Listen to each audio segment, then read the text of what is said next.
अभी तक आपने ये चैनल सब्सक्राइब नहीं किया तो ऐसी ही वीडियो पाने के लिए आप हमारे चैनल को जो है सब्सक्राइब करें, साथ ही साथ बेल आइकन घंटी वाला बटन जरूर दबाएं ताकि जैसे ही वीडियो अपलोड हो इसका नोटिफिकेशन आपको मिल जाए। Hello everyone. आज की वीडियो में हम इग्नू यानी कि इंदिरा गांधी जो नेशनल ओपन यूनिवर्सिटी है उसकी पीएचडी एडमिशन 2023-24 के बारे में डिटेल्ड में हम यहाँ पर बात करने वाले हैं।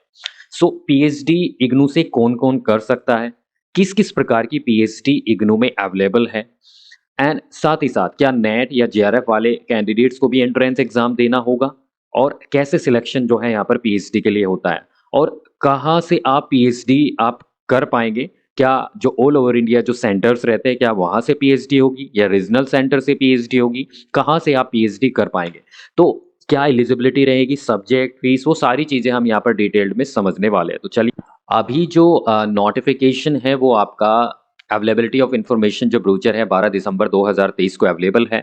ऑनलाइन आवेदन 12 दिसंबर से प्रारंभ हो चुके हैं जो कि 31 दिसंबर 2023 तक यहाँ पर चलने वाले हैं। एग्जाम की जो डेट है वो 7 जनवरी 2024 रहेगी और एग्जाम का जो ड्यूरेशन है वो 3 घंटा यहाँ पर रहने वाला है। तो ये आपको ध्यान में रखना है। ये तो रही कि जो इंपॉर्टेंट डेट्स है उनके बारे में हमने यहाँ पर जाना। अब कौन कौन पीएचडी जो है एलिजिबल होता है इग्नू से करने के लिए, सभी कैंडिडेट जिन्होंने मास्टर डिग्री कर रखी है। अब जिन्होंने मास्टर डिग्री की है 55% अंकों के साथ, आपको पता है एज पर जो न्यू रेगुलेशन है पीएचडी का 2022 नवंबर का, उसके अकॉर्डिंग 5% की छूट एससी एसटी ओबीसी दिव्यांगजन और ईडब्ल्यूएस को भी जो है यहाँ पर प्रदान की जाती है, यानी कि आपकी मास्टर डिग्री 50% अंकों के साथ होनी चाहिए। एक तो कंडीशन ये है। अब जिन कैंडिडेट्स ने 4 साल या 8 सेमेस्टर की इंटीग्रेट जो बैचलर डिग्री है वो किया है और वो 75% अंकों के साथ किया है, ठीक है, 5% की छूट है जो रिजर्व कैटेगरी उनको मिलेगी, तो वो भी यहाँ पर डायरेक्टली पीएचडी कर सकते हैं आफ्टर बैचलर डिग्री। लेकिन उसकी शर्त ये है कि वो 4 साल की बैचलर डिग्री होनी चाहिए, ठीक है। तो चाहे आपने नेट क्वालिफाई किया है, आपने जेआरएफ क्वालिफाई किया है, आपके पास केवल मास्टर डिग्री, आपके पास केवल बैचलर डिग्री है 4 वर्ष की, तब यहाँ पे आप पीएचडी कर सकते हैं, राइट। तो अब हम जो जानते हैं कि यहाँ पे अगर हम पीएचडी करते हैं तो जो ऑल ओवर इंडिया जो स्टडी सेंटर रहते हैं इग्नू के, क्या हम वहाँ से पीएचडी करेंगे, या रीजनल सेंटर होते हैं क्या हम वहाँ से पीएचडी करेंगे। तो इस पर मैं स्पष्ट कर देता हूँ कि जो आपकी पीएचडी होगी वो आपकी जो मेन यूनिवर्सिटी कैंपस है, यानी कि जो मेन आपका जो दिल्ली है वहाँ से जो है आपकी ये पीएचडी होने वाली है, ठीक है। इसका किसी भी स्टडी सेंटर रीजनल सेंटर से कोई यहाँ पे जो है मतलब नहीं होता है। आपकी जो पीएचडी होगी वो आपकी यहाँ पर नई दिल्ली से होने वाली है, ठीक है। दूसरी चीज, हाँ, एंट्रेंस एग्जाम जरूर आप जो है आपकी स्टेट में आप एंट्रेंस एग्जाम चूंकि ऑल ओवर इंडिया रहते हैं तो आप अपने स्टेट में दे सकते हैं, ठीक है। लेकिन आपकी पीएचडी कहाँ से होगी, दिल्ली से होगी, न कि किसी स्टडी सेंटर या रीजनल सेंटर से, ठीक है। नाउ, अच्छा, यहाँ पे जो अगर हम बात करें क्या सभी नेट वाले या जेआरएफ वाले कैंडिडेट्स को भी एंट्रेंस एग्जाम देना होगा या डायरेक्ट इंटरव्यू के माध्यम से एडमिशन होगा, तो मैं यहाँ पे बता दूं कि जो कैंडिडेट जिनके पास फेलोशिप है या स्कॉलरशिप है, चाहे वो यूजीसी नेट के माध्यम से हो, यूजीसी सीएसआईआर नेट, गेट, सीड या कोई भी राष्ट्रीय स्तर का जो है आपके पास फेलोशिप या स्कॉलरशिप है, ठीक है, तो उनको यहाँ पर एग्जेम्प्ट किया जाएगा, प्रवेश परीक्षा से उनको छूट प्रदान की जाएगी, ठीक है। उनका जो सिलेक्शन होगा इंटरव्यू के आधार पे होगा, ये आपको ध्यान में रखना है। यानी कि केवल वो कैंडिडेट जिनके पास फेलोशिप होल्डर है, ठीक है, या स्कॉलरशिप होल्डर है, उन्हीं को एंट्रेंस एग्जाम से छूट प्रदान की जाएगी।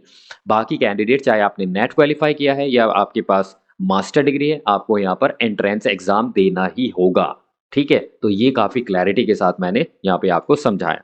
अच्छा, जो एडमिशन है वो यहाँ पे 70% जो वेटेज है वो आपका प्रवेश परीक्षा यानी कि एंट्रेंस एग्जाम का होगा, 30% वेटेज है आपका वो इंटरव्यू वाइवा का होगा, ठीक है। तो ये आपको ध्यान में रखना है। अब आवेदन कैसे करना है, आवेदन जो ऑफिशियल वेबसाइट है इग्नू की वो 12 दिसंबर से प्रारंभ हो चुके हैं। आप यहाँ पर जाकर रजिस्टर्ड कर सकते हैं। जो एग्जाम फीस है वो 1,000 रुपये है, आवेदन शुल्क, ये आपको ध्यान में रखना है। ये महत्वपूर्ण डेट्स जो मैंने आपको बताया यहाँ पे, ठीक है, कब से कब तक आप आवेदन कर सकते हैं, एग्जाम की डेट क्या है। देखिए, जिनके पास फेलोशिप है उनको भी यहाँ पर आवेदन करना होगा, ठीक है। यहाँ पे बस उनको एंट्रेंस एग्जाम नहीं देना है, डायरेक्टली इंटरव्यू के माध्यम से जो है आपका यहाँ पे एडमिशन होने वाला है।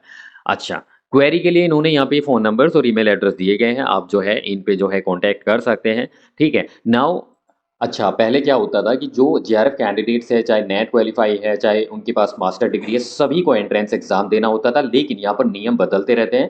तो इस बार जो जेआरएफ कैंडिडेट्स हैं, जिन्होंने क्वालीफाई किया है, उनको जो है यहाँ पर एंट्रेंस एग्ज़ाम से एग्ज़ेम्प्ट किया गया है इग्नू की तरफ से। तो बाकी इन्फॉर्मेशन जो इग्नू का जो प्रोस्पेक्टस है, हम उससे समझने वाले हैं। देखिए, ये प्रोस्पेक्टस जुलाई 2023 का है, तो आप बिल्कुल लेटेस्ट यही प्रोस्पेक्टस है जो आपके सामने जो है यहाँ पर अवेलेबल रहेगा।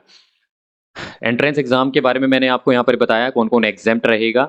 नाउ अब हम यहाँ पर देख लेते हैं जर्नल जो एलिजिबिलिटी है वो भी मैंने आपको यहाँ पर बता दिया। एप्लीकेशन फी क्या क्या रहने वाली है वो भी हमने यहाँ पर बताया। जो आपके सीट्स जो है यहाँ पे जो सब्जेक्ट है आप यहाँ पर देख सकते हैं, sociology, journal, mass communication, fine art, commerce, management, education, distance education, women's studies, environmental science, development studies, tourism, computer science, vocational training, education and training, Hindi, English, Urdu, Sanskrit, child development, science and home science, साथ ही साथ rural development, biochemistry, life science, mathematics, statistics, geology and geography, translation, social work. तो total 30 जो है subject यहाँ पर जो है उपलब्ध है, राइट। तो ये आपको ध्यान में रखना है। अच्छा, जो एंट्रेंस एग्जाम है वो आपका कम से कम जो है 50% मार्क्स आपको यहाँ पर प्राप्त करना होगा और 45% in case of SC ST OBC या दिव्यांगजन या EWS। ठीक है, उसके बाद इंटरव्यू के जो है आपको कॉल किया जाएगा। इंटरव्यू के बाद फिर उसके बाद आपकी जो है मेरिट जो एंट्रेंस एग्जाम प्लस इंटरव्यू के माध्यम से बनेगी, और जिनको JRF क्वालिफाई है उनको यहाँ पर एंड केवल वाई यानी कि इंटरव्यू के माध्यम से जो है उनको यहाँ पर सिलेक्शन होगा। तो ये आपको ध्यान में रखना है। सिलेबस वगैरह जो है आपको यहाँ पर मिल जाएगा, जैसे कि जो PhD entrance test all over India रहेंगे। सिलेबस जो है आपको यहाँ पर जो है उपलब्ध हो जाएगा। इसमें जो है हर एक सब्जेक्ट का जो सिलेबस है यहाँ पे आपको इसमें 2 पेपर रहेंगे, जिसमें 50% रिसर्च मैथोडोलॉजी के जो है यहाँ पर क्वेश्चंस रहेंगे, और पेपर 2 आपका सब्जेक्ट से संबंधित होगा, चाहे वो कोई भी सब्जेक्ट है जिससे आप PhD करना चाहते हैं जो अवेलेबल है। यानी कि 50% जो पेपर 1 है, 50% पेपर 1 रहेगा रिसर्च मैथोडोलॉजी का, और पेपर 2 आपका जो सब्जेक्ट से संबंधित है वो यहाँ पर रहने वाला है। हर सब्जेक्ट का जो है सिलेबस आपके सामने यहाँ पर है, आप यहाँ पर देख सकते हैं। तो चलिए इसकी ऑफिशियल वेबसाइट पे चलते हैं। ये इसकी ऑफिशियल वेबसाइट पे है। यहाँ पे जो है एडमिशन नोटिस 12 दिसंबर 2023 का आया हुआ है, प्रोस्पेक्टस मिल जाएगा, पब्लिक नोटिस मिल जाएगा, और रजिस्ट्रेशन आप यहाँ पर कर पाएंगे।